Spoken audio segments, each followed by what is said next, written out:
Johnny, you're clean shaven. Yes, sir. That's weird. It gets gross. You know, like it's happened to all of us. Like you're eating food, and then it gets it's like it's probably time. It's been very long. Probably time. I've always had a napkin in one hand, and after every fucking bite, I'm just rubbing my fucking face. God. I would be like eating a sandwich, like the big thick sub. And I'd just be like, and like I'd cut through layers of bread and stuff, and I'd finally get down. And I'd bite down, and I can feel hairs just being yanked out of my lip, and I'm like, oh! And now I have to sipping a soda can. Damn. Well, now I have to eat them because they're in there with the food. So I either spit out this bite or I just eat my hair. When you were describing the noise you make, it sounded like that guy from was it Intervention or whatever? The guy was like, I still love you. I'm gonna move venues. Oh my God. Was that Miss Doubtfire? Yeah. Help is on the way, dear. Hello. Man, that's we should talk about Miss Doubtfire sometimes. She's got a power tool in the bedroom, dear. I can't bring myself to rewatch anything with Robin Williams in it because it makes me too sad. It's too sad. I know. We watched that a couple weeks ago, and I hadn't seen it in years. It's a lot more adult than you would remember. Like it's like funny, but at the same time, it's like God, this is like a real sad, like really sad portrait of a bad marriage. Yeah, a horrible marriage. I saw a picture after Gilbert Gottfried died, and it was like the genie with his arm around Diago, and I was like, oh. They all dying. It made me sad. Yeah. They all dying. They all dying. Nathan Lane is still alive. Who?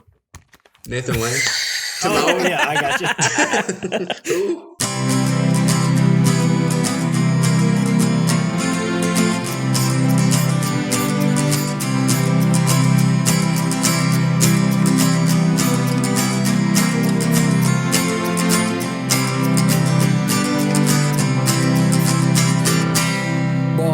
Glad we could all get together and hang out and talk about Doctor Strange this evening. So we've all seen the film, and Kellen is here and Kellen, you're normally not here when we talk about Marvel movies, but you're here because it was actually you who's I think I heard feedback from first, because me and John all saw the same opening night. Yeah, my friend Jan, he gets like, so you remember when movie premieres used to be Friday night, and then they were like Friday at midnight a.m. and now it's like Thursday middle of the day Thursday. Yeah, so he got like 4 p.m. tickets for it, and I was like, I gotta ask off of work to go see an MCU. Like my boss will never believe me. He'd be like, you don't go to those movies. I must be in the multiverse of madness. Yeah. So. You were the first one to give feedback, and I think John saw it like an hour before I did, and then Dustin just saw it this past weekend. Yeah.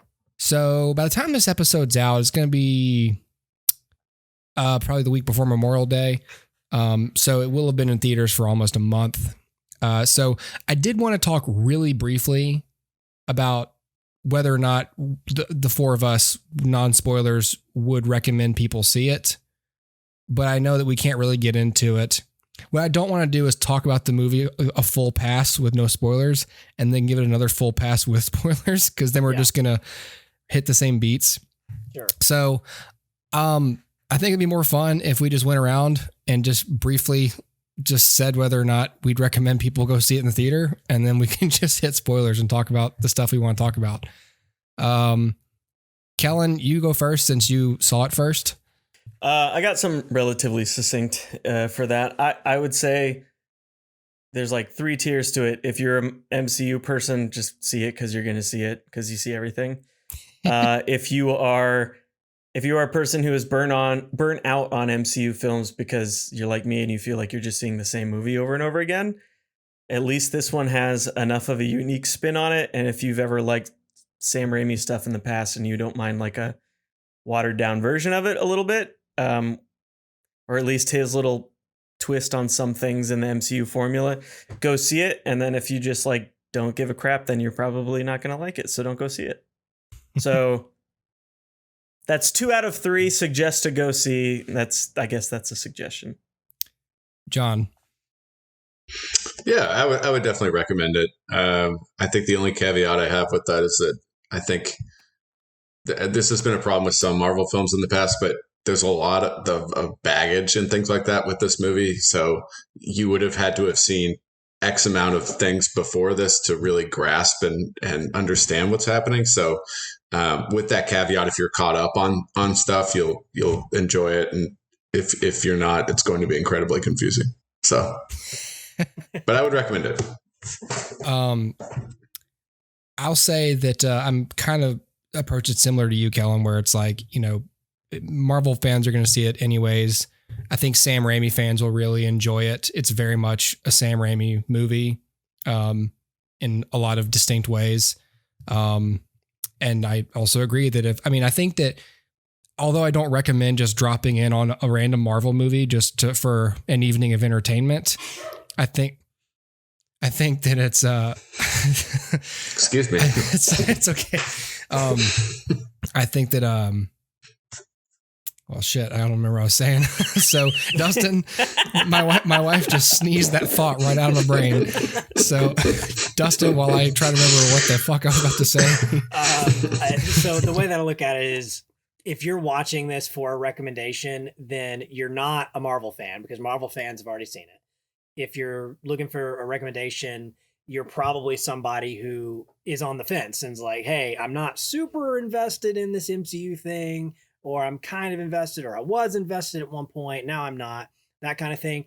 And to somebody like that, I would say, be aware that, like John said, there's baggage and you're going to have to catch up on some things, or be okay with the small amount of exposition you may get in this to explain them. If you're just sort of like a layperson who's like, I don't know, I kind of see Marvel movies every once in a while, I don't think there's anything here that's groundbreaking that's going to be like, oh yeah, you need to rush out and see this even if you aren't invested in Marvel. I can't say that. So I'm just going to say, like, it's a light recommendation in that, if you are casual about it but on the interested side, just go ahead and see it. But if you're not interested, there's nothing here to entice you. Can I qualify something that Dustin was saying? Sure.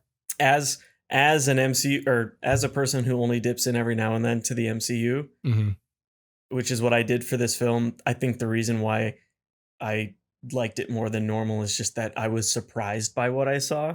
Yes. In some capacity, after just never being surprised by any of these films. Yeah. At this point, I guess I'll say that. Well then, all right. Well then, let's just say now that we're going to spoil the rest of the movie, because I want to talk about very specific things with you guys that are super relevant to the plot. And if the simple phrase, "Hey, generally you should see it," doesn't convince people who are on the fence to go see it, then nothing will. So I'm assuming if you're listening to this, you're not necessarily looking for a recommendation. You want to hear us talk about what all we think. So I don't know where we want to start. I don't know if we want to talk about Elizabeth Olsen, or sure, we do. I do. I'd like to. Somebody does. Yeah, I clearly I do. So just my bullet points of what I thought really worked about this movie. I want to underscore really prominently Danny Elfman for this score. I loved how prominent it was in the movie. I'm seeing a lot of movies lately where I'm noticing how much score matters to me. Like the Batman was like that. I really thought that score was a big part of what worked about that movie. Just this constant presence, setting the mood, and keeping momentum. And I thought that it was the same with Danny Elfman's score here. It's just great.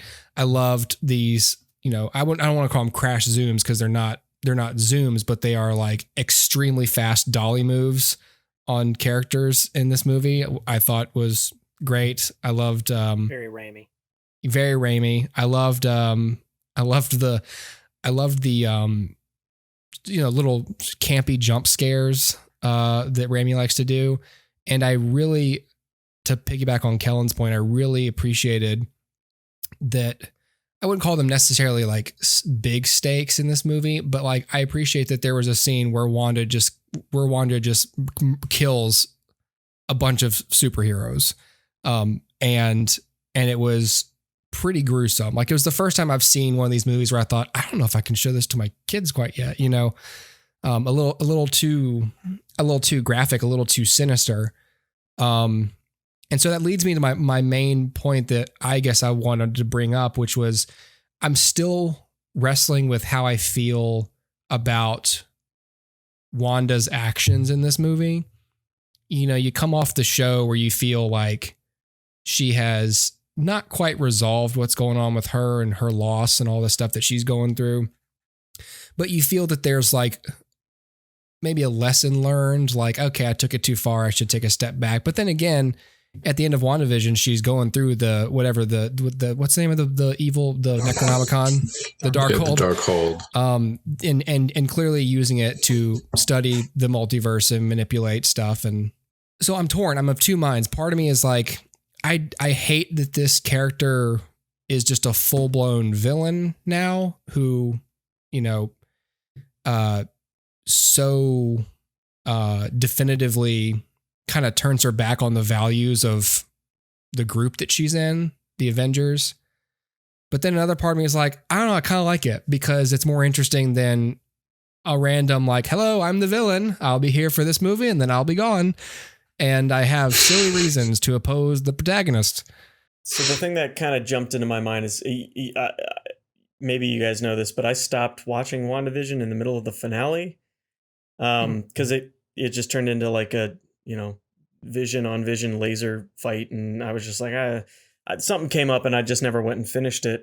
But the prevailing feeling I had when watching the show is like Wanda is irredeemable on a certain level. Yeah. And I was like, what kind of character like laundering of like her fault are they going to do on her for her to like maintain as an MCU hero?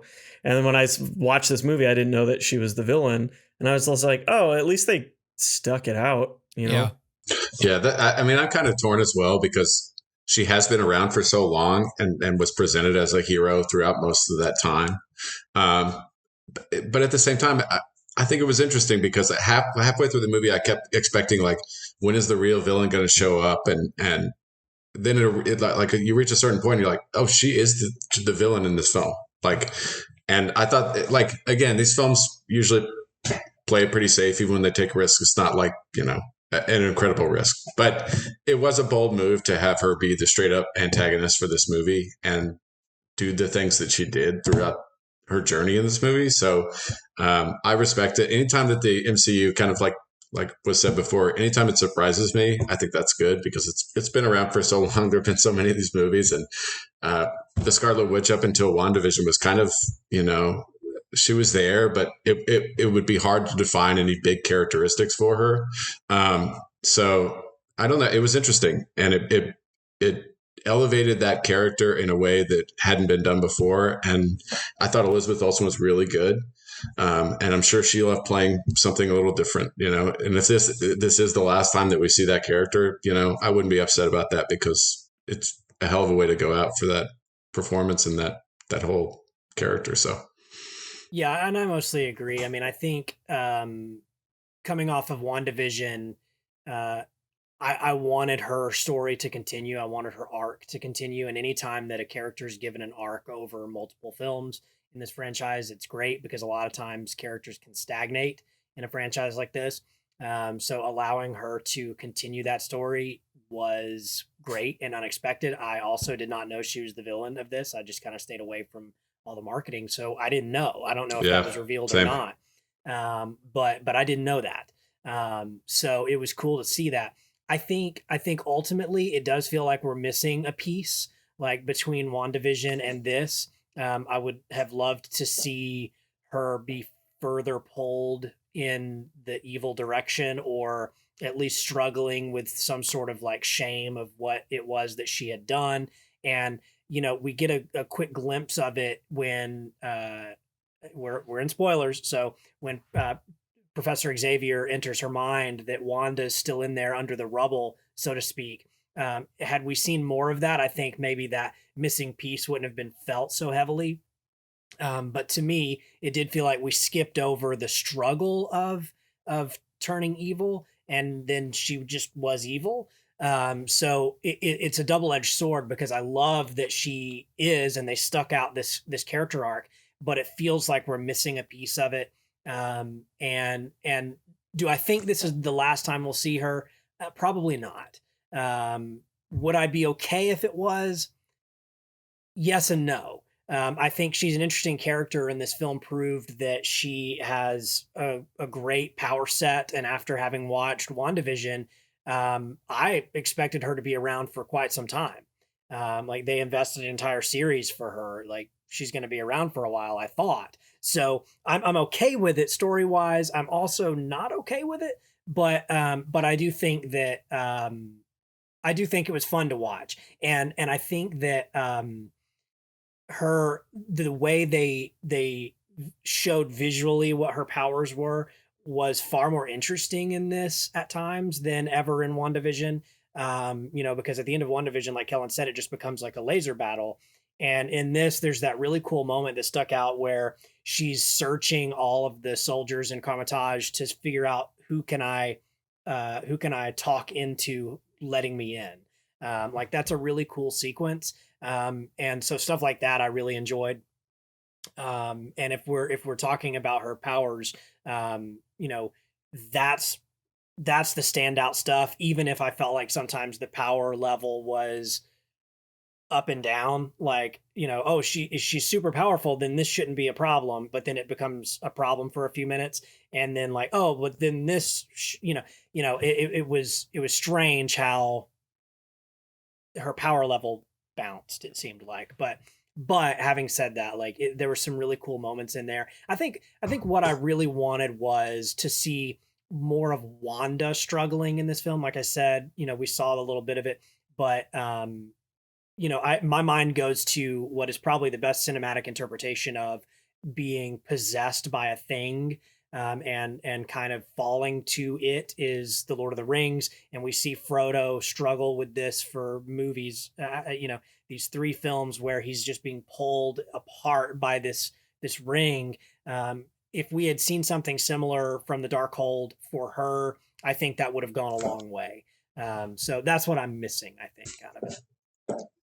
I think it didn't click until you just said that. I'm like, oh, for a character that was treated as a protagonist, that we tended to see that side of things, to literally just flip the dynamic and she's a villain and doesn't get that screen time. Yeah. I didn't really put that together until you just said that. It's touched upon briefly at the end of WandaVision, but incredibly briefly. So I agree, like some additional context to what has taken place between those 2 events would have been incredibly helpful. She does show up like the monster in a horror movie, and yeah. You never get insight into Jason Voorhees when he's behind a tree with his machete. Like, whoa, why am I doing this? Like, right, exactly. I hope that's his voice too. By the way, what am I doing? Don Knotts all of a sudden. Don Knotts. I don't want to kill people. What am I doing here? I don't even know where I got this hockey mask. I shouldn't be here. Yeah, but I thought it was cool. I mean, yes, she deserved that level of attention, and it would have been cool had she received some of that. And I think at the end they tried. It was like, okay, we're going to give you this moment where you see kind of what your actions would do to your children, and that, but like, that's too little, too late. Like, that's the end of her arc. I think seeing the struggle along the way would have gone a long way. And I do also think it's a little weird that she didn't mention Vision at all. Like, correct me if I'm wrong, does she know that White Vision is out there somewhere? Who? I What? don't know. So it's like, well, if White Vision's out there and she knows, or even if she doesn't, shouldn't she also be kind of looking for him? It just seems weird that they just completely... It was just the children. Yeah, they completely forgot about Vision. Yeah, I agree with that as well, yeah. Especially since Vision, it's like Vision's character is so tied in with Scarlet Witch's and vice versa. So it's like, it was odd that, because I was expecting a post-credit scene with Vision, but it was just like, I don't know. So, Kellen, to answer your question, Vision is dead, but by the end of WandaVision, the U.S. military, whoever it was, the Shield was Sword. a Shield Sword. Sword, yeah. Sword had created another Vision, and he goes and meets the fake Vision that Wanda has conjured, and they have this, and they fight. Well, they do, but they also like talk philosophy with each other, and then White Vision's like, "All right, y'all, I'm gonna peace out and go explore the world, guys. Bye," and just flies away. Well, he does get It was like weird because the Platinum Vision has like Vision's body, like that's like reassembled Vision parts, actual real and body. then his like soul, if you will, is the one in like the traditional Vision that we see throughout WandaVision. Yes. And so like the traditional Vision, like basically all of Vision's memories are locked by Sword in this new Vision, and the old Vision like unlocks them. So this new Vision has all of the data from the old Vision, and he like the last you see of him, he flies away. He's like he can't process like all of this stuff, and that's the last you see him. Yeah, he's like, oh shit, I need to go think about all this. Yeah. And he flies away. So Vision's out there, and it's just weird that Wanda's not looking for him. And they chose this movie to potentially kill this character. Why? I don't know. I know that a lot changed in production. I think a lot of it had to do with the reshuffle, because this was supposed to come out before Spider-Man originally. For real? I believe so. And then they had to change a couple of scenes to then occur after Spider-Man, because his relationship with the multiverse is different depending on when this movie takes place. Yeah. Did anyone else think it was odd, speaking of Spider-Man, when they were like, yeah, this thing with Spider-Man just happened recently or whatever, and I was like, do you remember who he was though? Or you just, but it, like, it was odd to me that it occurred so soon after that film, and it was like they're supposedly forgotten who Peter was, you know, like it would have been great if like someone asked a follow-up question about Spider-Man, and then they're like, I don't know, or something to illustrate, because it was odd that he was just name dropped, but there was no sort of confusion around who he was or anything, you know. But it does seem like a dropped thread for sure. I mean, mostly for me, like this movie, what's good about the movie, it's not so much like a structural satisfaction of a character journey like some of the other Marvel movies have. It's purely like, I think this is a fun movie where some kind of messed up things happen to characters that we are invested in. And we got a new character who is okay. You know, I don't know how y'all feel about America Chavez. But yeah, Sword. Meh. I mean, she really is she's a plot cute. Device. Yeah, but she's a plot device. It's hard to say how she'll be treated post. Yeah. Yeah. I mean, she screamed a lot. Yeah. Yeah. She pointed and went, ah. Yeah, I felt bad for the actress sometimes, because she doesn't have a lot to do. She is kind of a plot device, you know. I think we'll see her again, so hopefully they're able to kind of give her a little bit more to do. But how come at the end she got to call him Steven, but Peter didn't? I think he doesn't remember that he told Peter he can't. I know, but that's so sad. Come on. All right. Can we address? I want to address probably the biggest spoilery elephant in the room, and we can fill in other thoughts around it. But I think we should talk about the Illuminati scene. Okay. So this is where the movie grinded to a halt for me. But all right. Okay. All right. Let's get into this. So at a certain point in the movie, he obviously, you know, he gets kind of caught in the universe that he's in, and he has to stand before this tribunal of multiversal, not even multiversal, just that universe's heroes, their Avengers, basically. And then we get, you know, this scene of where we have a live action Captain Carter played in live action by Hayley Atwell. And then we've got Lashana Lynch as Captain Marvel. And then Black Bolt, is that his name? Who I guess is one of the Inhumans. So maybe some Marvel fans would be aware of him from that failed show or whatever. But I didn't. It was odd when he popped up because I knew who he was, but I never watched Inhumans. So just from comics lore, I was like, oh, cool. And then I was like, oh, that's right. He was in that show. Yeah.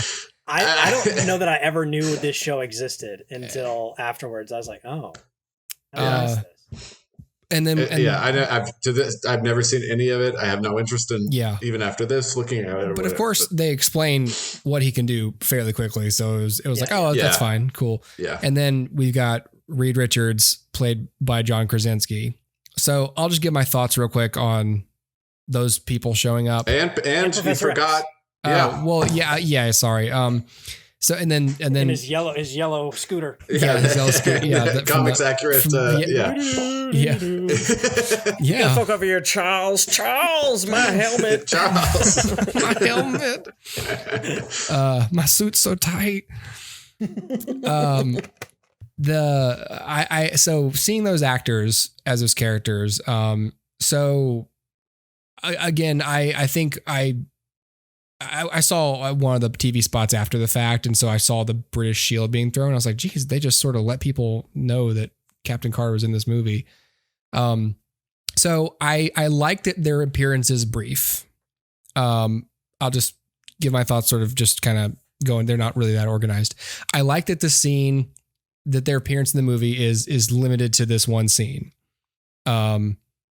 which is good. I liked that Wanda kills all of them, because I thought that was a pretty easy way for her to showcase the lethality of her power set without killing characters that have a larger ripple effect in this franchise. They're red shirts. Yeah, they are red shirts. And you don't, and you feel like halfway through the scene, you realize like, oh, they're red shirts. Like, she kills Black Bolt and you're like, that's cool. I don't even know who that guy is. But then, but his life means nothing to me. I've never met this guy. I don't like him.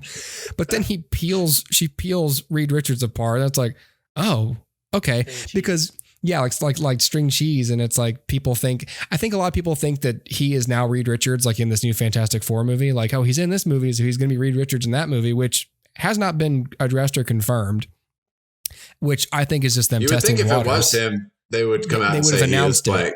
Yeah, exactly. So I have mixed feelings about that, because if you don't cast him and let him be Reed Richards in the next movie, you're going to piss a lot of people off. But at the same time, if you do cast him, I don't know, you should announce it so that there's no ambiguity. Maybe they're waiting for more people to see the movie. I don't know. It's kind of impossible to Google anything without John Krasinski, Reed Richards showing up in your search bar.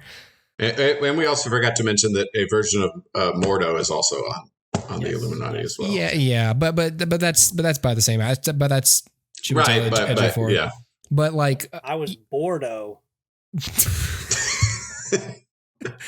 But John Krasinski, I feel like what they're doing is testing the waters. Like, let's see how.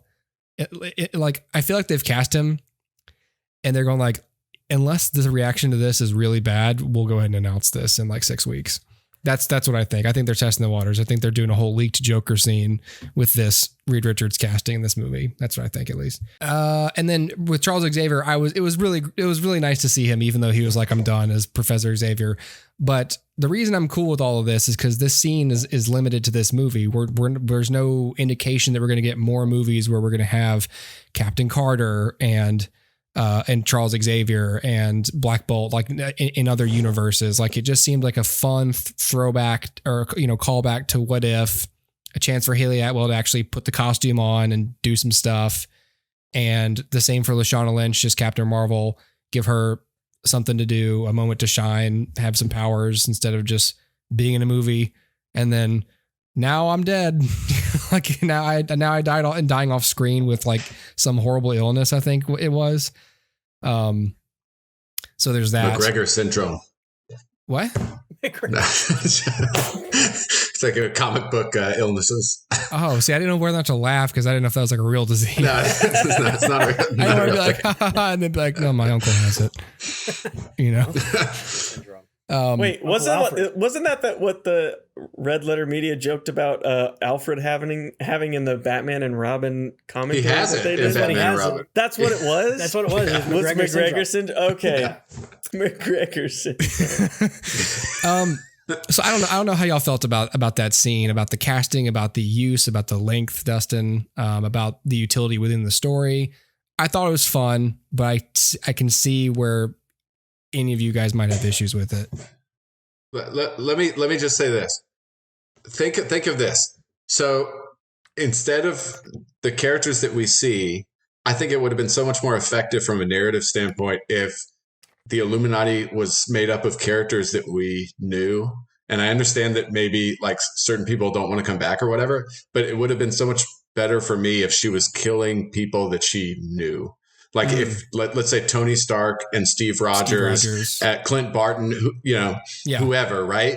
Because they did pick characters that are traditionally like on the Illuminati, so I can't fault them for that, right? Yeah. But I think it would have been stronger if you brought back some of those actors that we've seen Scarlet Witch interact with in the past, and then she has to murder like versions of them, and I think that would have been a really like powerful moment of like, oh my God, they're not, I don't know these people, but they are like versions of my friends that I just murdered, because it just kind of turned into like, I'm killing all these people. I don't even know them. I don't know. Sure.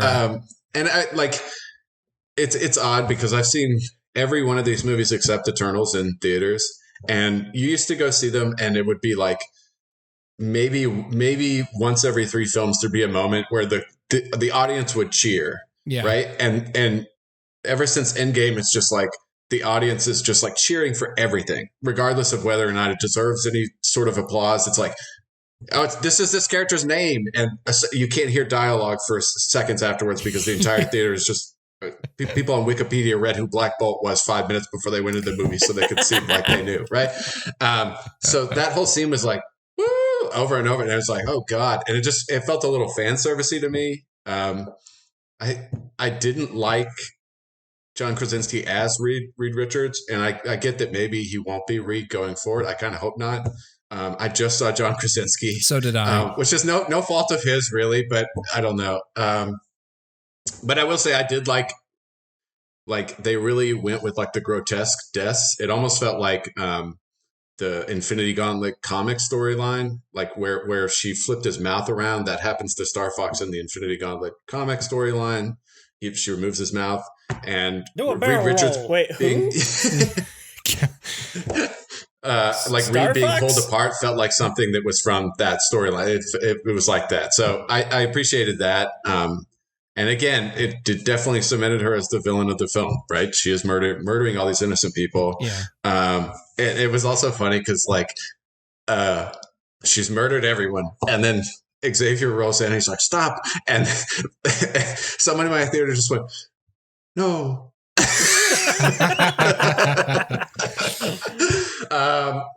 And I will say Patrick Stewart is fantastic in that role. And I didn't care for those X-Men movies, but him and Ian McKellen were perfectly cast. But I will say, I think Patrick Stewart is just a little too old now. He was so frail looking. I was uncomfortable because I was like, she's going to kill him and it's going to look like she is really killing an old man.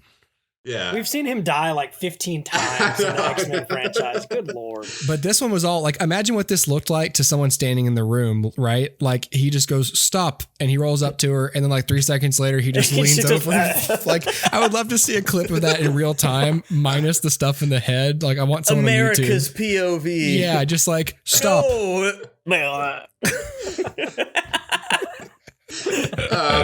and I brought up the Mordo thing because it ties into how I felt about his character throughout the whole thing too, because that's really the only, he's in that scene and the scene right before it. But it was odd to me because I was really looking forward to seeing that character return in some sort of meaningful regard. And it was not only did he not return, it was a different version of Mordo. And then there was a throwaway line about how he's been trying to kill me. And I was like, when? Wait. We never saw this guy. It was the so last odd we to see me. him is in that pit. Yes. Oh my God. He's still there to this day. He can't get out. So that bring me a cheeseburger, please. And it sucks because I like Chiwetel Ejiofor and I like that character because I like that he wasn't presented as a villain at the end of Doctor Strange. They had a differing point of view about how magic should be used. Yeah. And there was like a build up to where he could eventually turn into an antagonist for Strange himself. And then it was just kind of like, well, there's got to be a Doctor Strange in it. How about it's him? I don't know. That fell flat for me. That was my thoughts on that scene. I will say, like, I feel like the MCU is trending into more. They're really leaning into those scenes because those are the scenes that people talk about. And oh my gosh, it was, But I feel like if they're done poorly, they can really affect.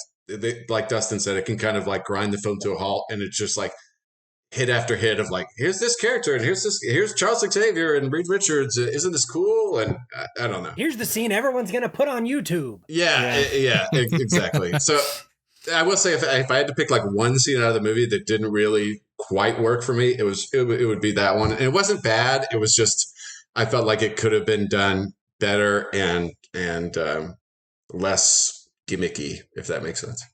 Kellen, what do you think? And then I'll bring it. I'll be pretty quick about it. So, you know me, I'm not a huge comic book person. I'm not a big MCU fan.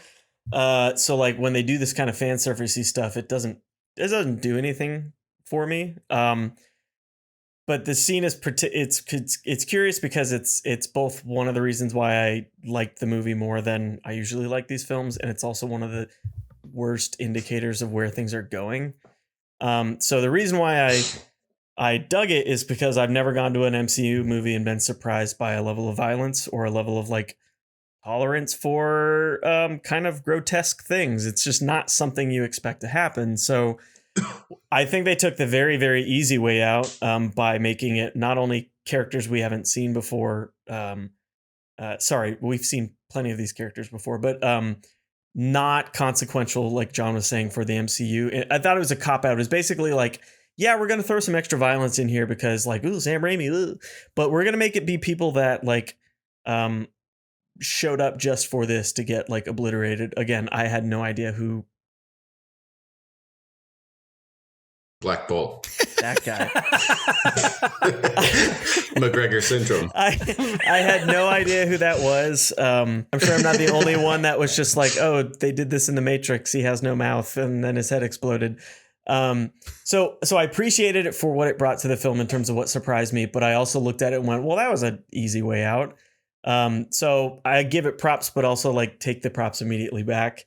And the thing that upsets me about it though is that what was the first movie that did the multiverse crossover shit? What was it? It was it Spider-Man No Way Home? Yeah. Yeah, but then technically Loki's before it, and then Spider-Verse did what it did, and I think that kind of Spider-Verse was a great use of it, but I think it literally made everybody go, ooh, and so literally what I found annoying about No Way Home and what I didn't like about this scene is that it's become the new thing, is the multiverse thing. And it's more insidious than that, in my opinion, because it's not just, oh, let's play with a multiverse concept, which is really neat. Like if any of you saw Everything Everywhere All at Once, like that was a multiverse movie, but it was its own thing. And it played with those concepts in a fun way. But this one is literally like the lawyering up at Disney self-congratulating about how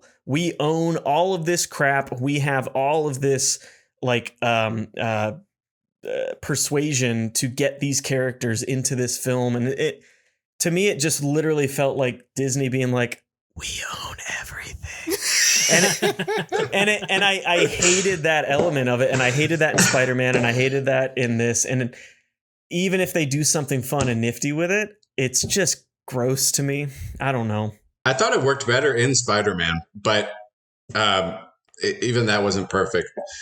And I forgot to say too that I did like the fact that they went like just bonkers, like with how everyone died. Like it was shocking to see that. Yes. So I did appreciate like the Black Bolt firing the into his own brain and everything like that. Like it was like, holy shit, this is like very different for the MCU. So I did appreciate it on that level. I don't want anyone to think I'm like shitting on that scene, because it did do some things right, but generally it kind of rubbed me the wrong way in the same way that the worst things about No Way Home did, if that makes sense. Yeah. Yeah, and I mostly agree. I'm not going to sit here and hate on it either, because at the end of the day, the violence was interesting, and it's cool seeing a character as powerful as Wanda let loose and just kind of obliterate people. Because that's the thing, is you have these heroes and villains that have these huge powers, and but they never use them to their full extent. It's kind of like, just playing with your training wheels on. But anytime you can take those off, it's like, oh, that's kind of cool. Um, so, um, but here's my problem with it, just in a story sense. Not just the fact that everybody's red shirts and everybody is inconsequential, but here's the thing: action only works when we're invested in the characters who are actioning. Um, if Die Hard, it's a great film, best action movie ever made, debatably, but if we didn't care for John McClane, it wouldn't mean anything. So watching Reed Richards and Black Bolt and blah blah blah blah blah fight, I don't care. Like, I don't have a reason to care. I don't want these people to win because I don't care, and I don't want her to win because she's the bad guy. So I'm like, well, then who am I rooting for? I have no stake in this. There's nobody to say, man, you have to prevail because you're the hero. You are the guy that I'm rooting for. You are the girl that I'm rooting for. I don't have that in this scene. They were very smug too. They were very smug. And for them to be like, this is Reed Richards, the world's smartest man, for him to go up and be like, hey, everybody. And then as soon as she's like, you ain't got a mouth, then he just stands there and goes, oh, wow, that was pretty smart. Oh, God. And so the thing is to reach for her. Yeah, he goes. He was like, this will real stop slow. Her. It's not even like, it's like. So Dustin, I saw something on the internet that, like, I don't know this about him, but apparently Reed Richards is supposed to be the smartest human ever to live or some shit. Like, more than anybody else. They say that in this movie. Yeah. Well, yeah, and then he immediately tells her exactly what this guy to his right can do to her, and she's like, "Oh, okay, I'll just make him not have a mouth." And it's like, smartest man in the fucking world. But to your point, what that means to me is that you're saying, like, oh well, we have to care. What it means to me is that Disney and producers are just literally like, what won't upset people? Oh, if we put this like violence and stuff, it'll catch people off guards. But like, we don't want to upset anybody, so let's make sure it's people that nobody's invested in, and then just undercuts any amount of like weight that it could have. So and I agree. But then I also think like it's a little bit ill defined. Like, okay, the Black Bolt thing makes complete sense. The Captain Carter thing, yeah, that makes sense. Reed Richards, it's like, you ripped him apart. I mean, okay, but it's not super clever. You just ripped him apart. You could have done that to somebody without stretchy powers. Why does that matter? And then with Captain Marvel, it's like, I'm gonna throw a rock on her. That'll kill her. No, it was a statue. Excuse me. It was a statue, and I'm like, you mean the same Captain Marvel? Presumably, that crashes through ships at the speed of light. Listen, rocks in this movie are no joke. They bury 2 people. Like, this must be the multiverse where rocks weigh 8 million megatons. Rocks are extra bad in this universe. Rocks are 100 times more dangerous than they are in this universe. And they're racist. Like, I don't understand. Like, I don't understand why they were just like, hey, a rock falls on her. I don't know. Just write the next scene. Come on. Yeah. And like, that's the way that came across to me. And so again, it's like, okay, the power levels are all over the place. And also I don't care for any of these characters. Like, the only one that I have any sort of like slight care for is Professor Xavier. But even then I'm like, but that's not, again, I'm with John. I didn't love the Fox X-Men movies, but I'm like, but this isn't even him. Like, this is just some other guy. And I don't know. And then they wasted that really cool scene that could have been cool where he's in her mind and they were just like, Wanda, I'll help you. Gone, done. That's the end of that scene. And so it's a cool jump scare, sure, but it's a waste of a scene. And so what you end up with is, and then of course the scene before that where they're like, well, let me tell you a story about the other Doctor Strange and how we killed him. And it's like, that to me. It sounds like someone out in front of like Cracker Barrel country store, like rocking chair, passerby. Let me tell you how I killed the other Doctor Strange in my time. Child. With a corncob Let me pipe. tell you the story about how we destroyed the Doctor Strange. How my life got flipped, turned upside down. I'd like to take a minute, just sit right there. I tell you how I became the killer of Doctor Strange. I also thought the line where it was like Xavier was like, I will miss you, my friend, before he gets obliterated by this guy. I was like, yes. Oh my God. Yeah. I also thought the fan servicey moment of like using the 90s X-Men animated series theme was weird. And the theatrical, like I laughed a little bit in the theater when they did the theatrical entrance of Reed Richards, because Mordo literally, he's like going down the line and like introducing everybody. He introduces Reed before Reed's there. He's like, and the smartest man in the world, Reed Richards. And then the portal opens up and Reed steps through. They were accounting for the woos and the applause. It's like built into, I'm like, I guess Reed was like in the next room, like watching it on surveillance. It was like, there's my cue. Ready? Here we go. And Showtime, like, baby. It's so theatrical. My response to that was, oh yeah, Disney bought Fox. Yeah. Well, and don't forget that like anytime Captain America or Captain Carter comes into a room, they have to throw the shield in a dramatic way to signal I'm in the room. And it has to bounce off a bunch of walls first, you know, and then you catch it, and it's like here I am. If I had been Mortar, I'd been like, will you fucking stop that? Look at these walls. Look at these walls. Look at what you're doing to my walls. You're taking like, last pieces. meeting of the Illuminati. These are marble we passed walls. this. This is not cheap. Look at this. Look at it. He just sits down and he goes, God damn it, Peggy. She's always doing this.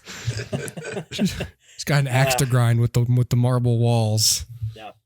But I did like John Krasinski as Reed. Like I think he was written poorly for the smartest man in the world, was not very smart, but I liked him. I hope he continues. Yeah, that's all I can say. But I do want to talk next, or at least at some point, about Kellen's point about the multiverse and how it's been handled from Loki through this film and kind of what we expect for the future. I hope it's the last. I hope this is the last we see of it. Yes, agreed. It won't be. I would like for it to also. It won't be dead until Hugh Jackman shows up. Oh. They can cross that one off the list too. Oh my God, Ryan Reynolds' Deadpool is going to show up. Yeah, that's how. Yeah, for sure. Yeah. He'll come from the R-rated universe. Yeah, we've talked. So I'm talking the old one from the Wolverine origin. Well, that one too.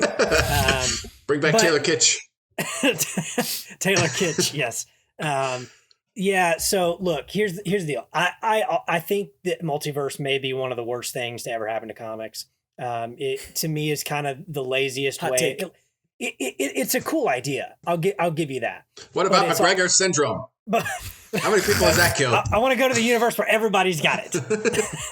But it's also really lazy because it gives writers who are terrible at creating original things a way to be like, but they're dogs now. Everyone's a dog, and or whatever they want to do, they can do it, and they don't have to think about it. They can just be like, hey, Gwen Stacy, she's Deadpool.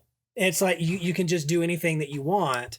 I know it's DC, but are you saying you're not a fan of the Jurassic League? It's DC. I'm a fan of everything, but This got nothing to do with this. That's not. Hey, look, I loved Alligator Loki, so I'm on board with weirdness. I didn't watch it. Was it good? But that It was cool. It was good. But here's my thing. The way that it's been handled has been inconsistent. So if you look at Loki, it's like, okay, here's Loki, and we have this like multiverse opening up. There's variants and whatever else. I'm not entirely sure how that plays into the multiverse or not or whatever. But there's different versions of Loki. There's like an alligator one. There's one played by like, different actors and like a kid, and the comic book one. Yeah, the comic book one. There's like a frog Thor. Like, what if Thor's a frog? Like all these things. And then like you get to Spider-Man, and it's like, okay, So now the multiverse is also other actors who've played these characters. And then you get to Doctor Strange, and it's like they're all played by Benedict Cumberbatch, and they're all played by like there is no other version. It's not like this is one of my big complaints with the film. For a film that's called the Multiverse, we don't see much of the multiverse. We see like 3 different verses. Mm-hmm. And as far as the Multiverse of Madness, there's not much madness in the film. There's not much like craziness. Like I expected something kooky, like here's the version of Doctor Strange where he's whatever, it's like, and this one's played a butt on his face and a face on his butt. So I would honestly chalk that up to marketing. Whoever decides the name of films, because it's obviously a play on In the Mouth of Madness. So like that one, I don't know.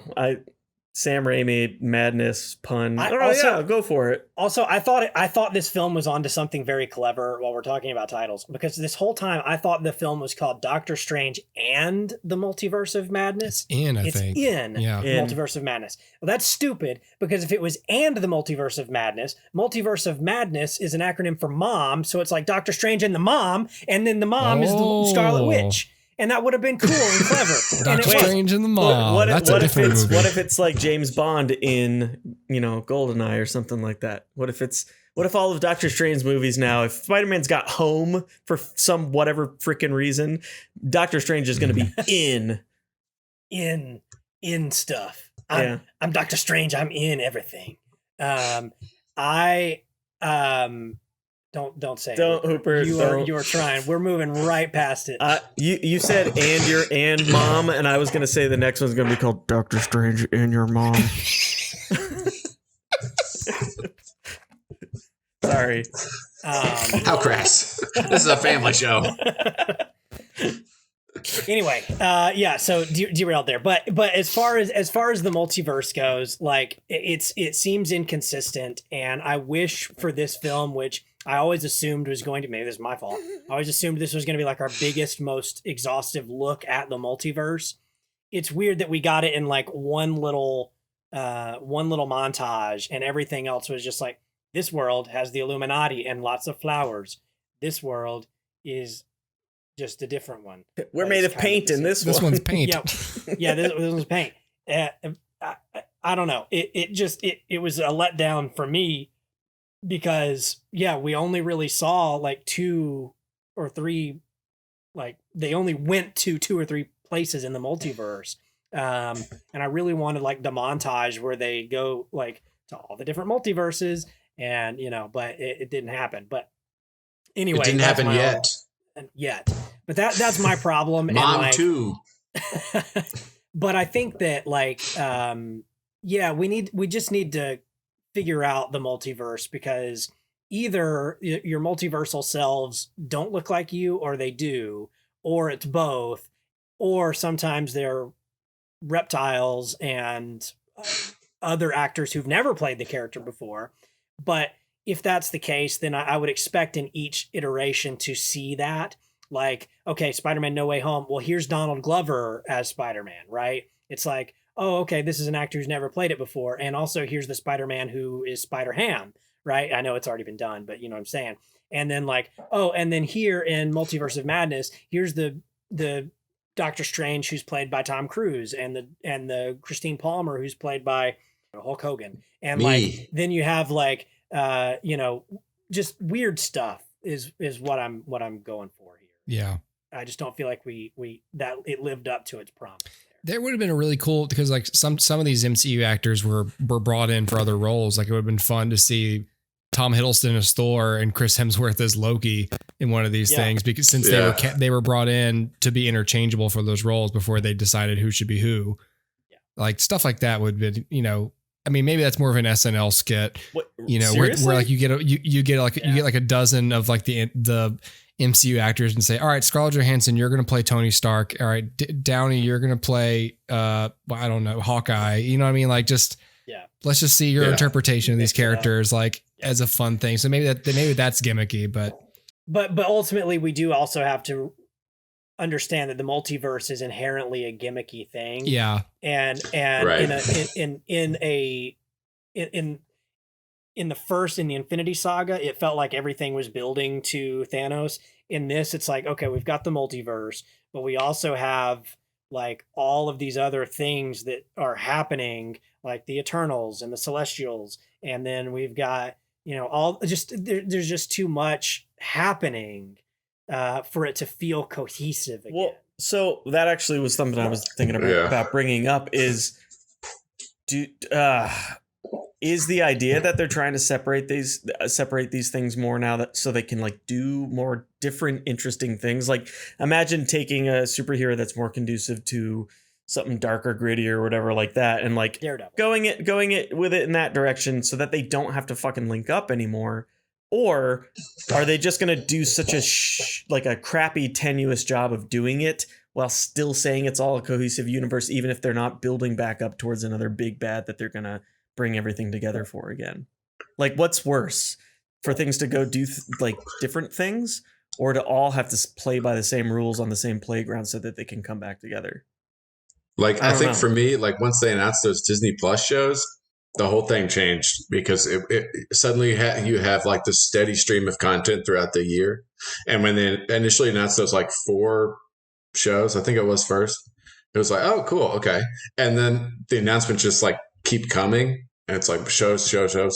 Like for me, I think that they're pivoting to be more like the comic universe in that maybe you don't read Hawkeye every month, right? But you read this other book because you like it because it's grittier or it's darker or it's funnier, something like that, right? So it's like, I think they're trying to pivot to that where it's like, you don't need to watch Moon Knight to understand what's happening. It would give you better context for something down the road, but you don't need to watch it because it's just like, it's a lot to get through. But the comics universe it's not the same. It's not a 1-for-1. So it's like, I don't know. You can do that in comics and it's fine. But I think when you have these like big things that cost hundreds of millions of dollars to produce and people are expected to watch it all, it's a different thing. So it's not a 1-for-1 in that translation. Does anybody think that it leaves a bunch of dangling stuff though? I mean, I don't even know a ton of, in-depth MCU stuff, but the thing I was just thinking about, I was like, what was the thing about Skrulls and Nick Fury not actually that's still happening too. That's going to be for Secret Invasion. How many movies have come out since then? And it's just like, we don't talk about that. Yeah. They're saving it. Yeah. And that's like one of my concerns is like we mentioned Vision before. This would have been the perfect opportunity to like check in and see like, this is where he's been, but he's just gone. Do you know what I mean? And I don't know when we'll see him again. So it's like things like that they bring up. Like I remember like a great example of that in the early MCU was like the leader at the end of the Hulk film. He's just never brought up again. But that's like, usually they follow through on stuff like that, even if it's like, a few films later or something. But there's a lot of stuff like that out there, like the Celestial that's like in the ocean. Yeah. Which would be a major like global event. It'd be on TV. So that's like a concern of mine is like those dangling, like those threads that it will take years for some of them to be followed up on, just because there's a queue of things that have to be addressed first because there's so much content. Yeah, because they're not going to address the Celestials in Hawkeye, right? Like that. Just right. They all have to be somewhat appropriate for whatever they're following up. I honestly think that part of that is the pandemic messing with the release schedule of these things, because you would think that it wouldn't be too much for them to get like ILM just to put like a news footage behind like Hawkeye walking through some Best Buy or something that just has like live and you can just see it there and go, oh, okay, so this has happened, but we're not focused on this today. Like, and I would think that I think that since a lot of this stuff did get changed around, I think the connective tissue is a little messy right now in ways that, because the way they normally seem to do these is they sneak in those little threads during various stages of production to where they're going, oh, it'd be cool if we shot a little pickup here where we did this. And there's always reshoots because there's other stingers and teasers they're trying to do. But like, I still don't know why Mark Ruffalo isn't the Hulk at the end of Shang-Chi in that hologram, but now he is in this She-Hulk trailer. It's like, okay, what the hell's that about? And it's just like, I didn't even think about that. I'm anxious I guess for She-Hulk takes place before Shang-Chi. or he can do it at will. I don't know. So like, it's just, which undercuts the whole reason for being. Well, so okay, wait, question. And this is just ignorance, and you guys probably know the answer. The end of Shang-Chi, Wong comes and he's just like, come on with me. Yeah. And then like we see Wong in this movie and I'm like, did Shang-Chi just like die in Karmatage or whatever? No, he wasn't there. And I guess Wong's just playing that close to the vest until. Well, I didn't get the sense that like Shang-Chi was staying at Karmatage. I think it was like they brought him in, and then that scene, they're looking at the rings, right? Yeah. But and I will say with the whole Nick Fury thing, it does seem like that's been a long time, but in reality, like there was like the films got pushed back when COVID. That was like the final film before COVID, and then there was like that delay, right? So it traditionally it wouldn't have been as long, but since Black Widow got delayed with year and a half, whatever that was, it feels longer than it was, right? But that's my point. Is I think we're going to start seeing more of that, where it's like, geez, it's been forever since we've seen X-Men, and then COVID can't be the delays from that really can't be an excuse, you know? But yeah, I mean, I forgot all about like the Elaine Venice thing where she's building that team, and it's like, when are we going to see that again? Wait, I have no idea. What? Yeah, Julia Kellen Louis-Dreyfus doesn't know is these building things. a team. She's building a team. What? She's like some kind of like a mercenary headhunter person. From what? Well, it depends on what you think came first, but Black Widow and Falcon and so Winter I Soldier. It was supposed to be Falcon and Winter Soldier, It's right? supposed to be supposed to be Black Widow first, but it ended up being Falcon and the Winter Soldier first. Oh, you're right. Yes. So I couldn't tell you with 100% certain, not even 75% certainty, whether I watched Black Widow or not. Yeah, That sounds right. This was the post-credit scene for Black Widow? It was. yes. Okay. Yeah. I couldn't remember if it was at the very end of the movie or the post. No, it was post credits. Okay. And it was Who was the post credits villain? on Falcon and the Winter Soldier too, right? Or was it? Jared Harris? Those were That was scenes baked into the show. Yeah. Okay. Who is the villain in Black Widow? Is it Jared Harris, or am I confusing it with whatever actor it It's was? Ray Winstone. Yeah, Ray Winstone. But I don't know if I saw this movie. He was like he wasn't in the movie very much. Jared Harris was in Morbius, which nobody saw. So yeah. Oh God. didn't see that. But yeah, I mean, there's a lot going on in the MCU, and we still have three shows this year. Yes. To And watch. 2 more films. 2 more films, 3 shows, and Guardians of the Galaxy Christmas special. Yep. Plus an that's this year? untitled, That's and an untitled Oh. Halloween special directed by Michael Giacchino, which we don't know anything about except the star. So Who's the star? I don't know, some dude, but J.J. Abrams. Oh. yeah, but yeah. So essentially, we've got 5 Disney Plus projects plus 2 films still this year. Yeah, that's a lot of stuff, and I haven't even seen Moon Knight. Well, and I think they're cramming it in too. I haven't yet either. I'm starting to feel that overload and just feel like, y'all, I mean, you have to slow down and pump the brakes. Like I heard a rumor that, well, I know for sure Echo is getting her own show. Yeah. So spin-off from Hawkeye. Yeah. And I'm like, I don't care. I'm sorry, but I don't care. And then there's a rumor now that Hayley Atwell's Captain Carter's getting a show. And I'm like, I don't care. I just don't. They tried that with Agent Carter. Yeah. And that was a good point. That was actually a good show, by the way. When they canceled it, I was actually watching. It was good, yeah. It was. I heard it was good. It was solid. Yeah. But I'm just like, at some point we have to pump the brakes and we have to think like, you know, Endgame, we've said this before, felt like a series finale, maybe just a season finale, but it felt like a series finale to me. Yeah. And all of this has been epilogue or whatever, and it's like rebuilding. It's a spinoff. It's Star Trek: The Next Generation. It's like the next thing that happens after the original series that was, you know, pretty good and critically acclaimed. Maybe it's the Joey to the Friends. It's the Joey to the Friends. Yeah, it's. How dare you? How dare you? Nothing is Joey. Joey. but it's just one of those things where it feels like we need to pump the brakes and figure out what's actually important to tell and what's just filler content. Because every TV show gets to a point where they're producing filler. And thus far, I don't feel like Marvel created filler in the Infinity Saga. I don't know. Maybe you could say Ant-Man. I don't know. Wouldn't you argue that it's all filler between the movies?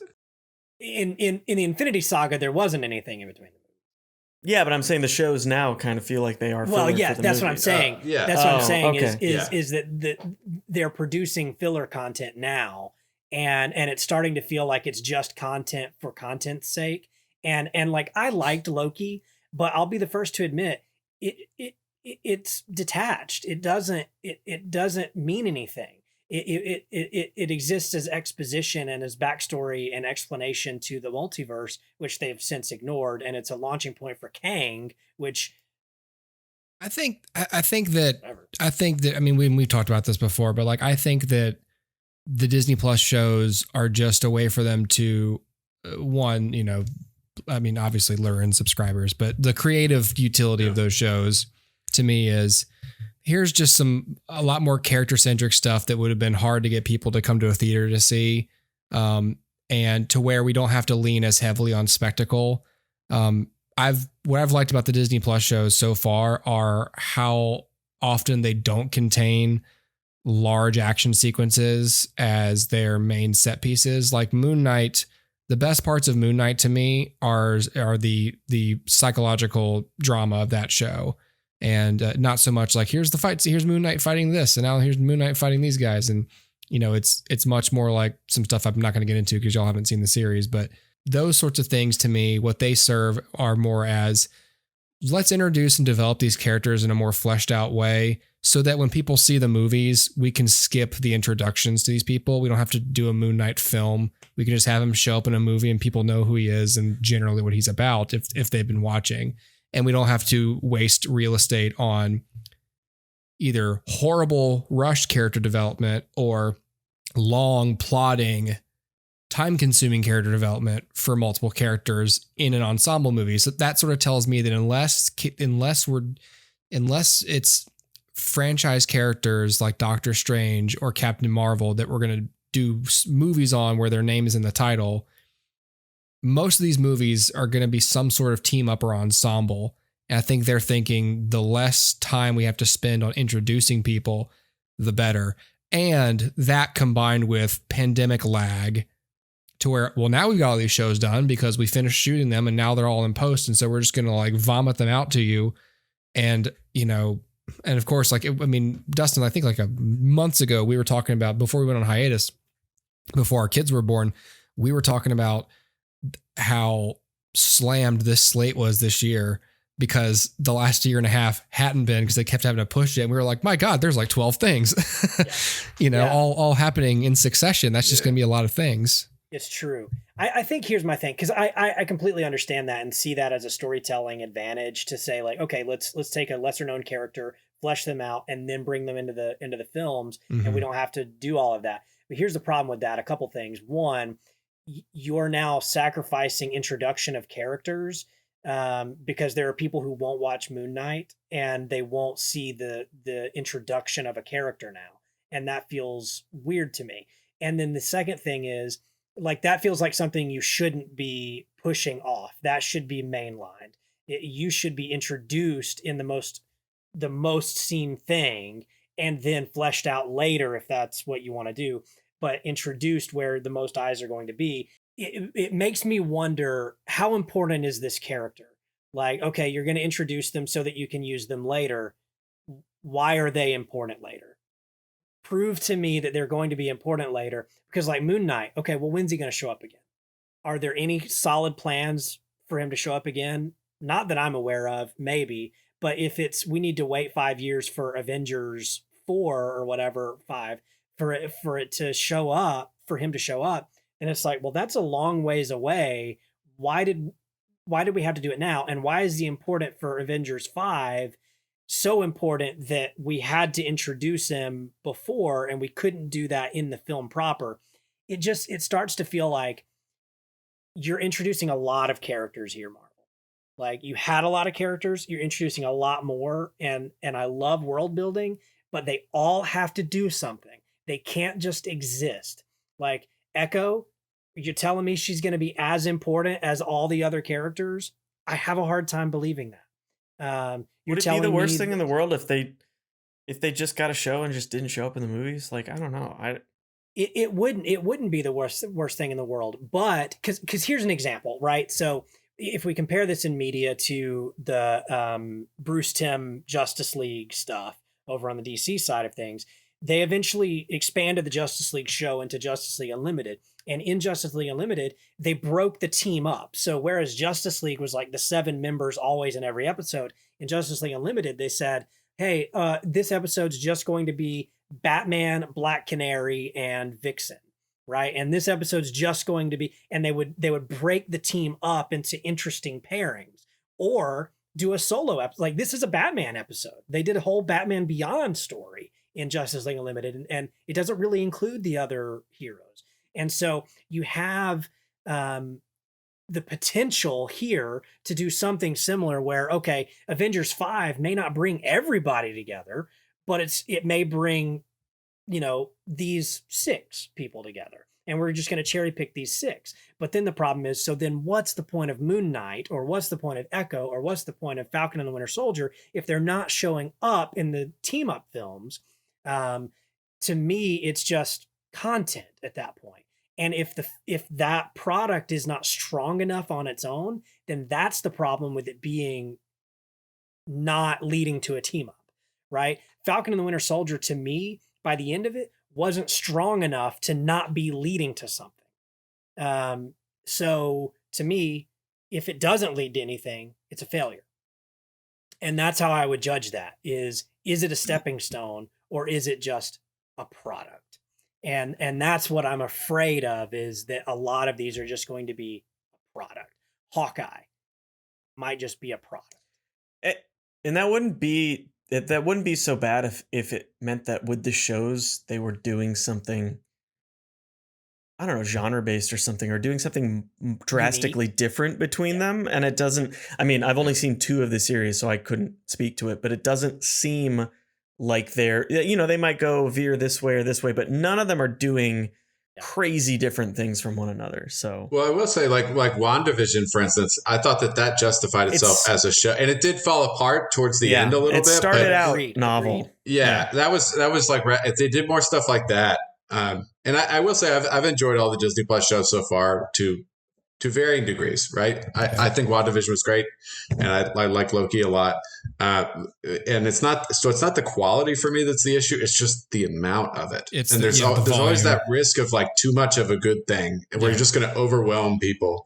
And I think that probably, the Disney Plus wants a show on every year, or every week, a new episode in the Marvel universe, right? It's going to be like a year-round thing. I think that they wanted to do that with The Walking Dead, and they had all those spin-offs of The Walking Dead. They wanted a new episode of The Walking Dead every Sunday or whatever throughout the year, right? And I think obviously that didn't work out. So it's like, I think when you have that mindset of it, and it's just too much at once, I don't know. It cheapens the brand, right? And by extension, cheapens those stories when it's just, you have so many of them, right? And it's like, it's funny because it makes those like phase 1 and phase 2 films look like, quaint in comparison, because it was like, you get like 2 films a year. And then I remember when they bumped up to like 3 films a year, everyone was like, oh, this is the end of Marvel. How can they keep the quality up? And they did. But now it's like, you have X amount of shows and 3 or 4 movies a year. And, so I do think, like, if one has to be pumped, like the brakes have to be pumped on when I would, the movies are still solidly very entertaining to me. Yes. I will always go see them on opening day or whatever. I always look forward to them. And for the most part, they've been very good. But nitpicks here and there, like we talked about earlier. But with the shows, it's just kind of like, it's a lot. And it's a lot of content. It's a big time commitment. Like, Moon Knight's 6 hours or so. And then you've got, She-Hulk and Miss Marvel.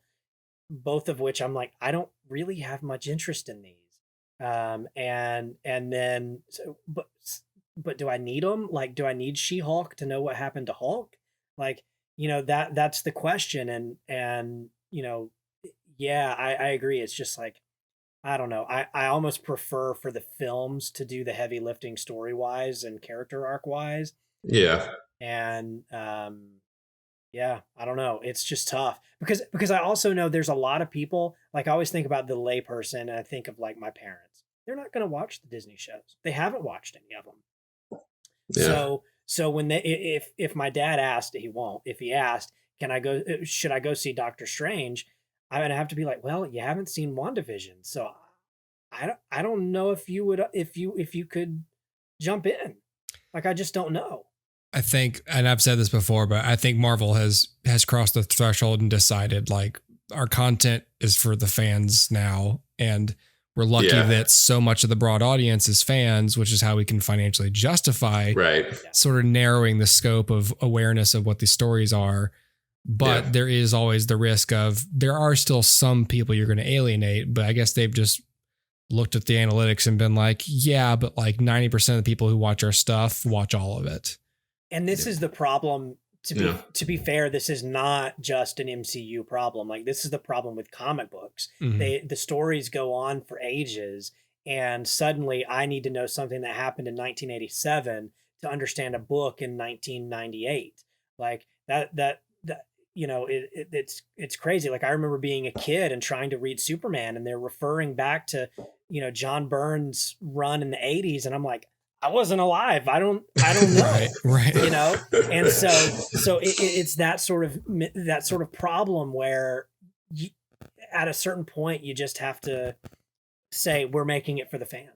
Like, if you, or you do what's been done a million times in the comics and say, retcon, everything's new. And that is really easy in comics, not so easy in live action. So I'm so bought into the Kool-Aid of how they're doing all this content. I'm wearing a red shirt, for Christ's sake. And I think that for me, I look forward to all of these shows. Like, I'd see that She-Hulk trailer and I was like, all right, I'm here for all of it. But for me, it certainly does become like, okay, how are these going to wrap back together? Or do they? I'm still very much open to like, or will they? Like, will Moon Knight be in any of the films, or will he only exist in a television universe? And the same with Echo, and the same with some of these other characters. And I'm fine that if there's characters we've seen in films before continuing to be in films and then dip into TV and interact with characters who are mainly only on the TV shows, or for TV characters to pop up in movies. I don't need them all to necessarily team up and meet each other, especially if they are on varying degrees of the moral spectrum. Like, I don't need Moon Knight to meet Captain Marvel. I don't know why they would, or why they'd ever be around each other. They might just tangentially affect each other's activities. And I'm cool with that as long as they give me reasons to watch, Yeah. As long as they still entertain me. And I've always said about like the MCU in general, it's like they're popcorn films, but they're really well made. They're Mm-hmm. You know what I mean? It's as long as that level of quality is kept up, I'll keep watching. And it hasn't, like, the shows have, like I said, have all been enjoyable. It's just for me that it's that cyclical thing of like more, everyone wants more all the time. Yeah. And this is a really good point that ties us back to our topic at hand, which is, does it entertain us? When I was watching Doctor Strange, I really enjoyed the movie. Like, I was in it and I enjoyed it while I was watching it. It's as I think about it and let it sit with me that I start to realize some of the flaws. But when I'm in it, I'm having a good time. Like, being at the movie theater and seeing Doctor Strange on the big screen, it's fun. So it's got flaws, same as Spider-Man No Way Home. But when I'm watching it on the big screen, it's fun. It's fine. And that's fine. Yeah. A movie can just be fun sometimes. Yeah. And so I had a really great time with this film. There's a lot to love. I mean, not just the Sam Raimi touches, but like ideas in general, just, oh, it's Doctor Strange reanimating that corpse and having the zombie cape. It's like I thought that was so fucking awesome. I know that's a really I really love cool that whole sequence at the end and the dark void sanctum and everything like that with the music. Yeah. Yeah. That's what these movies are, is it's popcorn entertainment and it's fun. There have been times where these movies were more than that. And I think that's what I crave. And I would love to see them be more than that every time. And that's why I'm harsh on them sometimes, because I know it's possible. I know you can do it. Like Winter Soldier still is probably my favorite movie Marvel's ever made. Like that and Guardians 2 are like the best 2 Marvel movies they've ever done. They can supersede the popcorn entertainment. I wish that they all did. And that's why when I see something like, Iron Man 2, and I'm like, I was about to say, don't you say Ant-Man again. I'm not going to say Ant-Man again. I learned my lesson, John. I learned my lesson. But when I see something like that, I can say this doesn't meet that standard. And so fair enough. One of the things that I've just gotten to the point, like, I think we were talking about it when, do you remember? I don't know if we talked about the potential of an Obi-Wan Kenobi show before it was actually announced, or whether it was announced a long time ago and we got to talking about what we want to see. We talk about a lot of things, Kellen. I believe I have a timestamp somewhere of us mentioning that show before it was actually announced. Yeah, Dustin and I were like, oh, it'd be so cool if it was like an awesome like Western spaghetti Western type of thing. Yeah, we talked about exactly that, and for God's sake, it's not even not even like a super out there idea to where like we're geniuses for thinking of it. Like no.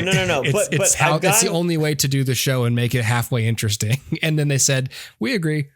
Yeah, I've just gotten to the point where expectations are the worst thing you can possibly have when it comes to big shit like this. Yeah.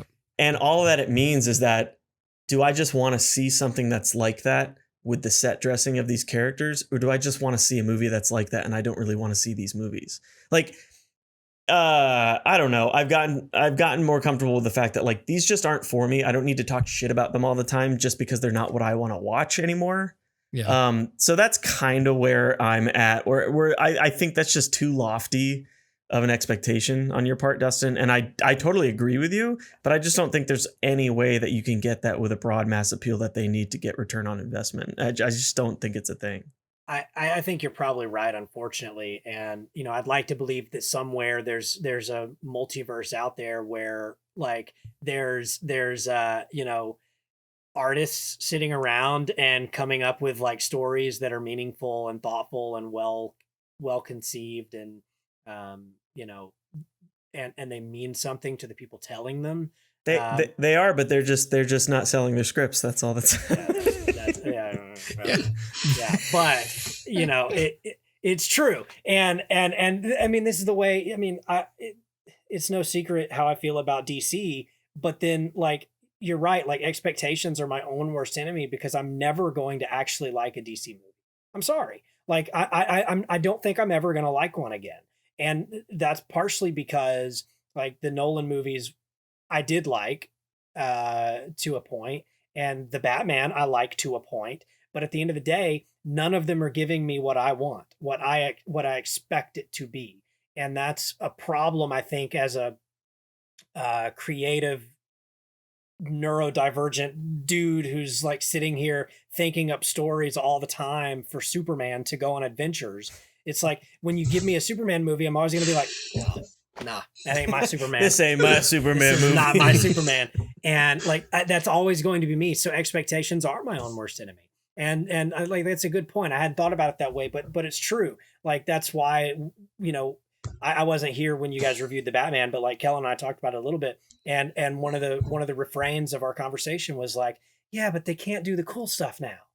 It's like, that's our expectation is, man, if somebody handed me a piece of paper and said, write a Batman movie. First of all, I'd be like, I need more than one piece of paper, dog. But I'd be like, I gotta write really small. This is gonna be like 0.7 font. I would be give like, me Ant-Man. We got to blow up this page. Bring it all back around. It's gonna be Ant-Man. I would be like, all right. So here's the deal. Here's what I'm writing, and like toss out all the crazy stuff that I love. and no one else is going to give me all the crazy stuff that I love. It's like, man, kind of to be a dude who just enjoys stuff and doesn't think creatively about stuff, like, and just be like, oh, that was a cool Batman movie, man. It had Batman in it. What else do you want? And I'm like, but Killer Croc would be cool. And I'll piggyback on that idea sometimes, and I'll it's okay if I sound like a total asshole phrasing it this way just for expedience, but sometimes it sucks to think about movies on any level more in depth than just surface. Like, I'm trying to say this weird. Like, it sucks to not just be a passive consumer of broad entertainment like most people, because I've said this before. It's incredibly frustrating when someone asks you what you think of a movie and you don't just reply, "It was cool." Because that was good. Because that was cool. Because that was cool. Right. Because as soon as I go, well, I can see them going like, oh fuck, like here it comes. And I'm like, like, just when someone anticipates your thoughts as tiresome because you think about things more than they do, it's like, so I know I sound like a huge prick at saying it like that. Like, I think about things more than other people, but like, I think y'all know what I'm trying to say. It's just like, no. Do you want to know what I would enjoy life so much more if I just didn't think about movies as much. That's like the people who watch it and go, "Yay, Black Bolt!" Like, I wish I could be that. Oh, look, there's a Joker. Yeah. Well, I feel like it's like, it sucks and it doesn't suck, because like earlier when we were talking about Roger Rabbit, it's great that we can like phrase why we like that and why that something like that works so well. You know what I mean? It's not just like, cartoons are fun, and they're interacting with humans. It was funny. So the opposite end of the spectrum is like, my mom never goes to see movies, and she still talks about like, oh, I liked that one movie that one time we saw, Kellen. And I'm like, what? And she's just, and the movie that she routinely goes back to, I honestly think it's the last time she saw a movie in theaters, was the Johnny Depp Alice in Wonderland movie. Wow. Oh. Wow. Yeah, she goes, that was so great when we saw that. And I was like, that was like 15, that was like 13 years ago. 13 years ago, and that movie sucked. And I'm just Kelly, I love at the end where he does the dance where his head turns around and he unhinges all his limbs. It was so silly. Yeah. At the time, if you asked her what she liked, she's like, I got out of the house and I went into a room I haven't been before. Like, that's like... So the bottom of the barrel as far as like easily amused is just people that see colors and lights on a screen and go, that movie we saw 13 years ago that I bring up routinely because it's the last time I saw a theater movie. Yeah. Only frame of reference. And then if I would be like, what did you think about the character development, Mom? She'd be like, the what? Who? Yeah, right. I think and real quick, and then I'll rest my case. Like I profess that it's like, I know the nuts and bolts of like what makes a film work and doesn't work, but I could never like make one myself. You know what I mean? So I don't want to proselytize like, it's like, oh, Roger Rabbit, I know exactly why that worked and blah, blah, blah. Because I don't, right? In hindsight, it's easy for me to go, oh, this was really good or this was not so good. But I feel like the issue that Dustin was talking about, it's like, I will say that goes beyond like Marvel and DC. That's like an issue that I feel like when you're making a big film in one of these studios, that's just, they're going to go with like the most appeal, like how much action, how much, what are the visual effects? Like, it's just kind of that way. And if your like base is like big robots fighting each other, I will say for at least like this film, it offered something different than just that. You know what I mean? Yeah. It was more than just like, here's a big action sequence. And, it had more than that, right? It had like a man possessing like a corpse and then he had like 8 arms. And, there was different, like, so as long as they keep differentiating themselves from like your standard blockbuster, which they haven't always done, but a lot of the time they do, that's kind of why I keep watching. Right. I'll make 2 final points and they're both very short, but to piggyback on the previous conversation, I love Avengers Endgame more than most people on the planet probably do, because I have an appreciation for everything about it that I think works. And some people are just like, look, all the people, and then they win. And, but so there's that. But for Doctor Strange, I'll say that like, sorry, spoiler. what Doctor Strange and what some of the other what the better MCU films did and are doing, and to some aspect the shows, what works about the shows, what they're doing is reintroducing that idea where there is still cinematically hope for them in the grand scheme of art, is that they are sort of sneakily introducing to audiences, here's something like mixed in with all this broad stuff that meets your expectations completely. Here's some elements here and there that you may not realize that you're into, that now you probably are. I think most people wouldn't expect to see Doctor Strange possessing a corpse and having a zombie cape, but they see it and they're like, shit, that's cool. And then, you just introduce a little seed of appreciation for like some weird macabre stuff that is in this, comic book film. And then you go, do I like horror movies? Maybe I like horror movies. And then you maybe you dip your toe into that person's other works. It's a fair point. If you like wade just a little bit into any kind of like news articles about this movie on the internet, you'll find out who Sam Raimi is. And then you might go look at Sam Raimi and you might watch Darkman and like all this other, Evil Dead and all that stuff. He's the one who did those. Like little kids like would be like, oh, he's the one that made those Spider-Mans that came out before I was born. Maybe I should go watch those or something like that. And they'd be like, oh, I'm definitely gonna, because I saw Tobey Maguire and then right. Yeah, I saw that old man dressed as Spider-Man. He looks sad. I saw an article. He was as old in that movie as Willem Dafoe was. Yeah. Oh, wait, did you post that in the chat? I shared that earlier today. Okay. Yeah. That was the senior moment. I was like, did you guys see that? Did you see that thing you sent? That thing? Yes. Just a few hours ago, in fact. Crazy. Yeah. So what you're saying is Marvel is a gateway drug.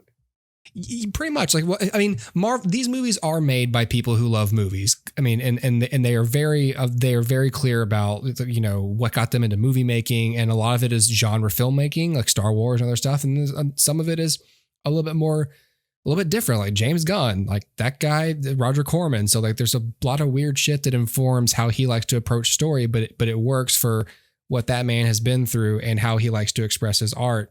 And that goes for any number of these really big name now big name directors who have, made a name for themselves through Marvel and around Marvel. And some of them like Sam Raimi, who he already had a name, and just sort of lent his sensibilities to this movie. And I think elevated it. I mean, I don't know what Scott Derrickson would have done with this movie, but I'm sure glad that Sam Raimi directed it, because I walked out of it going, that was different and I liked it, Yeah.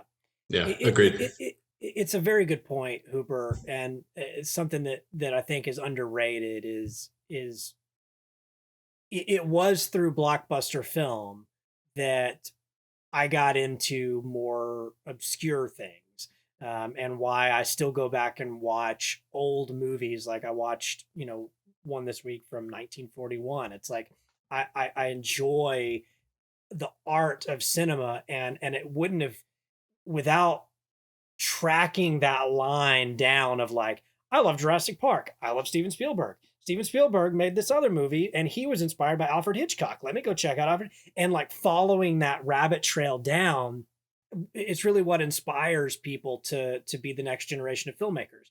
And, if seeing Shang-Chi makes you want to check out other Asian-led film, you've got The Farewell, and you've got a bunch of really cool films that exist out there, or freaking, I don't know. I'm just looking through my What's the one with the one with Stephen Yeun that they just did? What was that one? Oh, Minari. Minari. A very good movie. Oh, yeah. There's that, or Logan made me want to go see Ford versus Ferrari, which is one of the best films the studios have released in the last little bit. And just seeing something that with broad appeal and following the tunnel back to all of its influences is a lot of fun. That's how I found out about, if we're being honest, that's how I found out about Superman the movie. Like I remember watching that when I was a kid, but not really paying much attention to it, because like I don't know, I just didn't pay any attention to it. And then I hear Sam Raimi one day talking about these movies that I love called Spider-Man and Spider-Man 2, and saying like, I was totally inspired by Superman. And it's like, well, I got to go check those out again. Mm-hmm. And so here I am in 2003, 2004, going back and checking out Superman the movie and going like, oh, dude, I really do love this movie. And then following that down, oh, what else did Richard Donner do? Oh, he was inspired by this guy. And then just following that down and then you end up who knows where. And that is really cool. So I don't know how we got onto that, but no, I love it. It's a great point. Yeah. And it brings things full circle, and eventually you end up down the line at Citizen Kane, and you think like, oh crap, like movie is art, like that's direct line from Doctor Strange in the Multiverse of Madness all the way down to Citizen Kane. All the way back to It's the basically the same to thing. the Page Master. Oh snap! And as always, City Slickers. Oh, Curly's no. Gold on Blu-ray. Curly's Gold? No. City Slickers 2.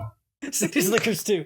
I've never seen City Slickers 2, but I had a VHS of it when I was a kid, but it never worked. Like I'd put it in the VCR and it would just be like blank. And I was It like, I killed want to itself. see this. But Yeah. Jack Was it any Palance good? Said no. Jack Palance. I loved City Slickers 2 as a kid. It was only as an adult that I realized it was so reviled. And then when I look back on it, I was like, yeah, it was very tropey. Like it's entertaining enough, but yeah, I mean, And if this podcast inspires It you was just to for watch money. anything, it should inspire you to Somebody's watch gonna. Hooper. Hooper, how many times when we were at the movie stop in Savannah did I walk past that and bring it up to you? Like every time I was like, you gotta buy this. It was like every time. To this day, I've never seen that. The mystique of it, it's like Burt Reynolds, painterly cover. There's no context as to what it's about. I think about that movie all the time because I'll routinely Google our show to figure out if we've talked about something before. So I'll be like, HooperCast, Frozen or something. And the first thing that comes up is cast of Hooper 1978. And I'm like, gosh, shit. Like, I'm always just like, they're giving me the cast of Hooper. Yeah. Where's my copy of Eastbound and Down? Load it up and truck it. Yep. Do you have the whole series? No, I just have the first one. Okay. Oh. Hold on. We need to sign off so that we can all go to bed. But Well, now I gotta find Eastbound and Down. we can't leave until Dustin. Got you beat. Oh, John got it. Oh, John took it. Passed it through the windows. oh well, whatever. Do you know how weird my brain is? How I got there was from Hooper to Burt Reynolds to Smoking the Smoking the Bandit. Bandit. Eastbound and down, Yeah. loaded up. Yeah. Yeah. Well, All right, Brains. y'all. Thanks for doing this. I know we went a little bit long, but that was fun. yeah, it's fine. Always a pleasure. We're gonna end on some ASMR, you guys. Kellen would like you to watch Prison Bitch, listen to Prison Bitch, or watch them in person at a show, per his hat. Listen to me drink this water. Oh, God. Stop. Oh, God. Okay, I'm gonna hit It's too stop real. on Too the real. recording. I can feel it. Coming in the I can internet. feel it. I can feel it. I'm afraid. My mind is going, Dave. I'm gonna hit stop now. Dave. Same Stop. old link. What? Is it the same old link? Stop.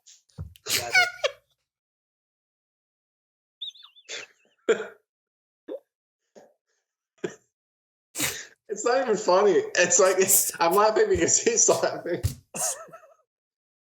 Dave. Man, this is total flashbacks to being My up mind too is late in going. college. This is exactly what would happen. Connor would just be laughing at nothing. John would be laughing because Connor's laughing. No, man, there would be times where we'd just be laying in the darkness, like going to sleep, and then I'd be like, Laying in the and then like we would start laughing. It'd be like Miss Piggy supermarket shopping, and we would do that like be hours before we went to sleep.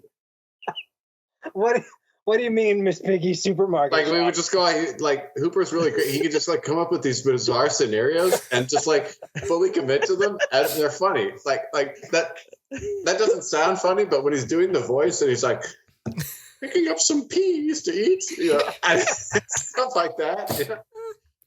What do you think we should have for dinner tonight? Yeah. I don't know. Maybe some peas and carrots. Oh gosh, Butter. the flashbacks I'm having right now. God. It's just, John, you sound just like him when you do the voice. Dave, stop. I'm afraid, Dave. I have a song for you. Would you like to hear it? Dave. Stop, Dave. Stop.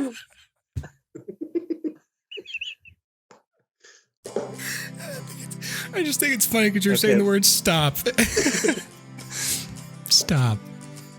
My file is uploading. Thank you, Kellen. Oh, are we done? Kellen's the only one who's trying to leave. Oh, I stopped recording a while ago. I'm uploading. I want to go watch some. I want to go watch some Angry Video Game Nerd before I Oh go my to bed. god.